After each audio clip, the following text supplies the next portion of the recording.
একদিন এক গ্রামে এক হিংস্র বাঘ ঢুকে পড়ে। গ্রামের লোকজন সবাই ভয় পেয়ে যায়। গ্রামের কেউই বাঘের সামনে যেতে সাহস পাচ্ছিল না। তখন এক বুদ্ধিমান নাপিত বলল, আমি যাব। সে বাঘের সামনে যেতেই বাঘটি তাকে খেতে চাইল।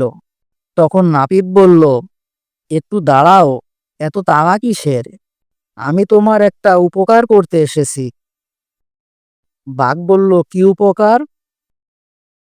নাপিত বলল, তোমার গায়ের লোমগুলো অনেক বড় হয়ে গেছে, এসো এগুলো একটু ছোট করে দিই। বাঘ বলল, ঠিক আছে, তাহলে তো ভালোই হয়।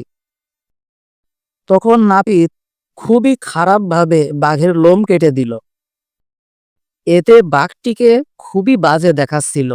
বাঘটি তার নিজের চেহারা আয়নায় দেখল আর লজ্জায় অপমানে সেই গ্রাম ছেড়ে চলে গেল।